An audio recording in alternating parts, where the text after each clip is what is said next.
High friends, welcome to my new vlog. तर आज आहे होलिका दहन, म्हणजे आमच्या इकडे म्हणतात शिमगा. आणि मी केलेला आहे पुरण. हे पहा, पुरणपोळी. आणि इथे आहे पीठ. आणि इथे चालू आहे चहा. चहा पिऊन करणार आहे. आणि आज खंडापूरमध्ये लास्ट दिवस आहे कुंभमेळ्याचा, सप्त्याचा. तर तिकडं पण मी थोडाफार जेवढा जमेल तेवढ्या पोळ्या देणार आहे. त्याच्यासाठी तेवढं केलेलं आहे मी. हे पहा, एवढं पुरण घातलेलं. सकाळपासून केले, थंड काही होत नव्हतं पुरण बिलकुल. आता झालंय कुठं थंड. आणि ऑलरेडी माझा भाऊही आलेला आहे, त्याच्या हाती मी पोळी करून देणार आहे, तिकडे पाठवणार आहे त्याच्या मार्फत. कारण 10चा टाइम दिला होता, ते संपलेला आहे. त्याच्यामुळे आता फटाफट पोळ्या करून त्याच्या मार्फत देणार आहे मी आता. आणि आज आहे होलिका दहन, म्हणजे हे पण आपलं आठवत नाही मला.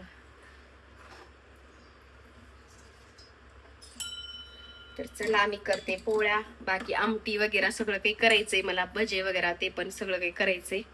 आणि आज आमच्या इकडे शिमगा म्हणतात त्याला, पाडवा शिमगा. आणि आजपासून हार वगैरे द्यायला सुरू होतं. तर चला, मी करते पोळ्या वगैरे आणि पहिलं पिते चहा. तर सकाळपासून खूप पळापळ चालू आहे. कारण एका कढईने एवढं आज माझं डोसं खाल्लंय. ह्या कढईनं, ह्या खाली 2 आधी ह्याच्यात टाकलं, त्याच्यात टाकलं, पुन्हा मग लास्टला आणली मोठी कढाई.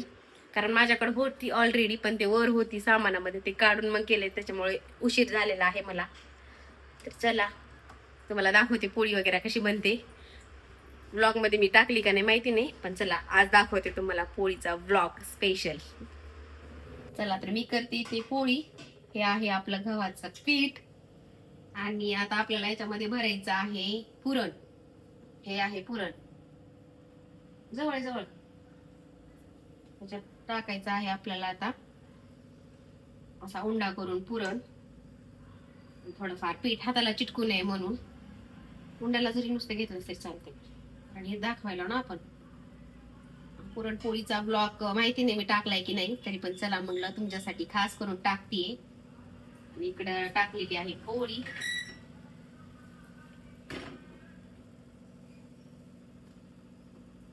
असा उंडा घ्यायचा आहे भरून आपल्याला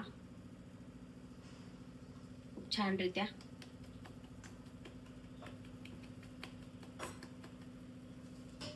आता घ्यायचा आहे लाटून. त्याच्या खाली मी टाकलेला आहे कागद, दिसायला कागद आणि कपडा. आणि याच्यावर थोडस पीठ. आणि मग टाकायचा आहे उंडा आपला.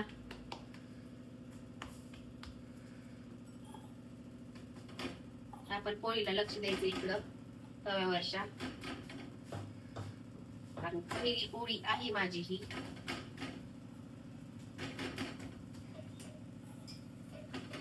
घ्यायचं आहे छान प्रकारे असं पोळीला. आणि आता आपल्याला घ्यायचं आहे लाटून ह्याला.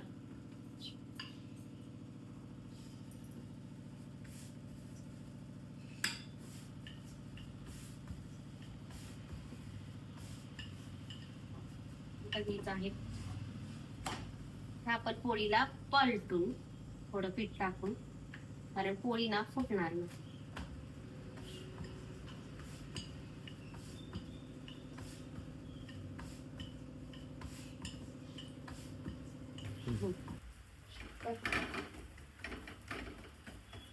तर फायनली आपण केलेली पोळी फुगण्याच्या तयारीत आहे.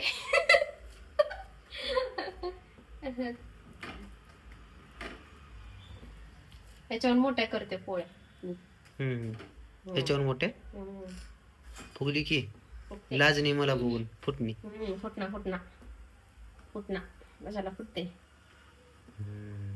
अरे बाबा, बूम बूम लयच फुगली की. चला, फायनली आपली पोळी झालेली आहे सक्सेस. अशा प्रकारे बनवायची आहे पोळी. बनवलेली आहे मी.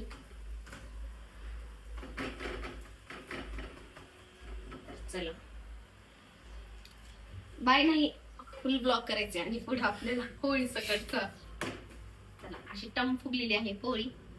तर महाराष्ट्रामध्ये पोळी, पुरणपोळी फेमस आहे आमच्या इकडे. खास करून न असं विचार करून करायचा स्वयंपाक नाहीये. कोणता जरी मोठा कार्यक्रम असला ना, पुरणपोळी सगळ्यात आधी बनवतो आम्ही. आणि आज तसंही आहे होलिका दहन. त्याच्यामुळे शिमगा, जे की मराठीमध्ये, म्हणून आज घातलेला आहे पुरणपोळीचा बेत आपण. तर चला काय होईल ते कंटिन्यू करूया आपण ब्लॉग पुढे. होली वगैरे कसं करतात ते दाखवते मी तुम्हाला. ते रात्री असतं आमच्याकडे. आता यायच्या आहेत पोळ्या मला खंडापूरला, म्हणून मी सकाळीच केलेला आहे. 7 वाजल्यापासून याच्याच महागे आहे. तर फायनली पोळ्या वगैरे दिलेल्या आहेत आणि इथे चाललंय जेवण. बिग बॉस पाहत. तर होळीचा नैवेद्य पण बाजूला काढून ठेवलेला आहे. रात्री आहे होलिका दहन. तर तुम्हाला दाखवते मी. चला आता करते मी जेवण. हे पहा, पोळी, भजी, पापड, आमटी आणि दूध. आणि अंशू खायला तिथे भजी आहे ना, टीव्ही बघत, मोबाईल बघत. अंशू अंशू अजून देऊ. चला भेटूया लवकर. तर मी एक साडी मागवलेली आहे. हे पहा, कॉटनचीच आहे. हे पण बघूया कशी निघालेली आहे. ते कॉटन मागवली 350 300 किती 82 का असं साडी. बघूया आपण कशी साडी आहे. पहिल्याच्या 2 साड्या मी दाखवलेल्या आहेत तुम्हाला, ते पण एकदम भारी आलेले आहेत. कॉटनच्या स्पेशल, ते 500च्या होत्या आणि हे तर 400चीच आहे खास करून. तर मला छानच वाटायचं, कारण बसायला खूप छान बसतात ह्या साड्या. वेट पण काही नसतं आणि एकदम आपण कम्फर्ट असतो या साड्यांमध्ये. बरं,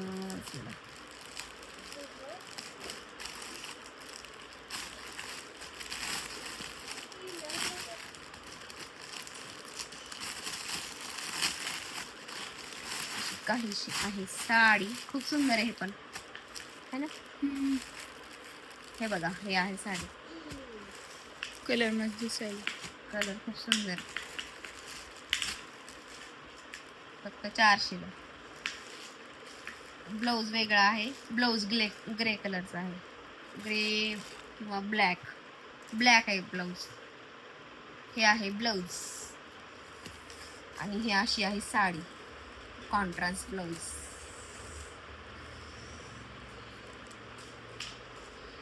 कशी वाटली साडी तुम्हाला, मला नक्की सांगा.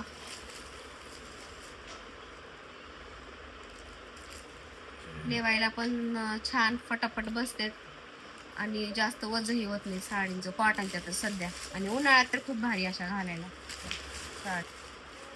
चला तर मला सांगा, तुम्हाला साडी आवडली का. ह्याचं ब्लाऊज शिवल्यानंतर मी दाखवते तुम्हाला, स्टिच केल्यानंतर. खूप भारी आहे साडी. ट्रेंड मध्ये आहेत ह्या साड्या सध्या. गौऱ्या मोठ्या होत्या बरं का.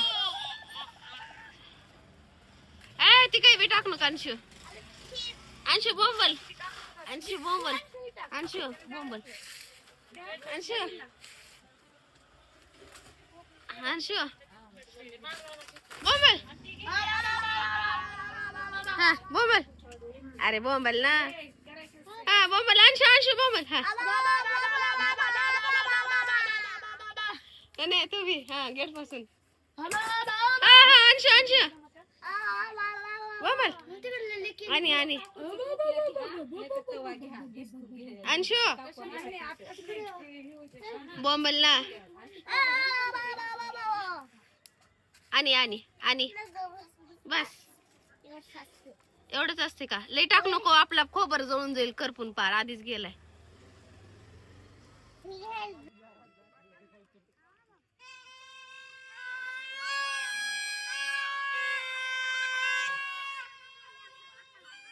तर त्या होळीच्या गौऱ्यामध्ये ना हे खोबर वगैरे भाजून घेतलेलं आहे मी. हे पहा माझं खोबर. हे पूर्ण अर्ध खाल्लेलं आहे लेकरांनी वगैरे. आणि हे एक थोडंफारच भाजलेलं. हे काही तेवढं भाजलेलं नाही, पण हे खूप सुंदर लागतं बरं का. आणि हरभरे एक होते भाजलेले. हरभरे एक होते, पण ते काय थोडेफारच होते. आमच्या घरचे नव्हते, ते शेजारच्यांचे होते, म्हणून मी थोडेच घेतले होते. आणि ते मी हर्षुनी अंशुनी खाल्लेले. यांना फक्त आता खोबर द्यायचं आहे. आणि माझा भाऊ गेला होता ना पोळ्या घेऊन तिकडे. तर कुठे गेला हर्षू. काय खायलास तू. पोळी खा. चल चल पोळी खा. पोळी खा चल. तर हर्षू खात बसलाय प्रसाद. खंडापूरला गेला होता ना त्यांना तिकडे, तर हे बघा हे आणलेलं आहे त्यांनी प्रसाद खंडापूरहून. आज काला वगैरे होता ना पोळ्यांचं वगैरे नैवेद्य, अंगूर पण होतं, सगळं काही होतं. हे बघा इथे लागलेले आहेत मुंग्या. हे बघा रमणा एवढा पडलेला आहे माझा रेडा. हे आहे प्रसाद, भरपूर आणलेला होता मी एवढाच, कारण इथं मुलं खात नाहीत म्हणून ठेवला नाहीये. यांना थोडा ठेवते आणि बाकीचा हर्षूला खायला देते, पण हर्षूने जेवलेला नाहीये स्कूलमधून, कारण त्याला सकाळी 8ला स्कूल असतं. मी दिले होते त्याला खायला पोहे आज, तर त्याच्यामुळे ते खोबर वगैरे भाजलेलं आहे होलीमध्ये आम्ही. पण खरं सांगू का, असं मोठी होळी असल्याशिवाय मजा येत नाही, काही पण म्हणा तुम्ही. नंतर सेपरेट ना आपल्याला, तर मग आपण सगळं काही करावं लागतं. मला खूप इच्छा होती मला तुम्हाला दाखवायची, आणि जाऊ द्या, मी जाण्याच्या आधीच पेटलेली होती होळी, तर काय करणार. तर फायनली होळी वगैरे पेटलेली आहे. मी पेटवल्यानंतर गेले होते खाली, कारण मला माहितीच नाहीये कधी पेटली होती होळी ते. तर मी नैवेद्य वगैरे टाकलेली. आमच्या साईडला पाठीमागे एक पेटवलेली होळी, ते पण आता जस्ट पेटलेली होती, आणि आमची घरातली आधीच पेटलेली होती. मी फक्त नैवेद्य वगैरे दाखवलेला आहे, नसता मी तुम्हाला सगळं काही दाखवणार होते, कसं म्हणजे होळीच्या गौऱ्या वगैरे हे करतात, होळी पेटवतात. पण चला, जेव्हा अपार्टमेंटमध्ये वगैरे असताना ती खूप भारी आणि खूप मोठी होळी असते अपार्टमेंटची. कारण मी जेव्हा अपार्टमेंटला वगैरे होते ना, एवढ्या सुंदर होळ्या हे व्हायच्या ना, त्याला रांगोळी वगैरे काढायचो, सगळं हे काही करायचो. खरंच काही पण म्हणा, अपार्टमेंटमध्ये ना एवढी भारी आणि एवढे सगळे मिळून मिसळून लोक राहतात ना, खरंच असं एकटं घर राहण्यापेक्षा ना अपार्टमेंटमध्ये राहिलेलं कधीही चांगलं, मला तर असं वाटतंय बरं का. सेपरेट घरामध्ये कोण कुठं काय करते काही समजत नाही, आणि सहसा बोलवतही नाहीत. त्याच्यामुळे ना आपापलं म्हणजे अपार्टमेंटमध्ये राहिलं ना, सगळे सण वगैरे खूप सुंदर प्रमाणात सेलिब्रेशन वगैरे होतं बरं का. कारण मी जेव्हा होते ना अपार्टमेंटमध्ये, एवढं भारी वाटायचं ना, एवढी मोठी होळी, एवढं सुंदर असं म्हणजे गाणे वगैरे लावायचे, होळी वगैरे पेटवायची, खूप सुंदर असे म्हणजे हे करायचे, सण वगैरे खूप सुंदर व्हायचे. आणि इथे घरची असून मला पताच नाहीये होळी लावलेला, माहितीये का. त्याच्यामुळे मी म्हटलं आता फक्त नैवेद्य वगैरे दाखवलेला आहे. आणि पुन्हा मग मागची गेले होळी पेटल्यानंतर, ते पण मी ब्लॉग टाकलेला आहे, नक्की पहा तुम्ही. ती पण म्हणजे थोडीफार साधारण होती, पण अपार्टमेंटची एवढी मोठी होळी राहायची ना आमची, खूप मोठी. तर चला, आता आम्ही अपार्टमेंटमध्येच घेतलेला आहे प्लॉट. तर तिथे गेल्यानंतर तुम्हाला जेव्हा काय, आणि 2 वर्ष तर लागतील आम्हाला जायला तिथे गेल्यानंतर दाखवते होळीचं स्पेशल वगैरे कसं असतं ते. तर चला, होळीचं दहन वगैरे सर्व काही झालेलं आहे. उद्या आहे धुलीवंदन, आवाज येत असेल, पाठीमागं चालू आहे होळी. आणि जर तुम्हाला माझा हा ब्लॉग आवडला असेल तर लाईक, शेअर, सबस्क्राईब नक्की करा. आणि पोळ्या पण दिलेल्या आहेत, 23 पोळ्या दिलेल्या आहेत मी तिकडं खंडापूरच्या तिकडे दिलेल्या होत्या. त्याचा काही ब्लॉग वगैरे बनवलेला नाही देते वेळेस वगैरे, कारण ते नको वाटलं म्हणून नाही बनवला मी. तर चला, आज सकाळी खूप सुंदर आजचा दिवस गेलेला आहे आमचा. आणि जर तुम्हाला माझा हा ब्लॉग आवडला असेल तर लाईक, शेअर, सबस्क्राईब करायला विसरू नका. आपण भेटूया अशाच एका छानशा व्हिडिओमध्ये. तोपर्यंत बाय, टेक केअर फ्रेंड्स.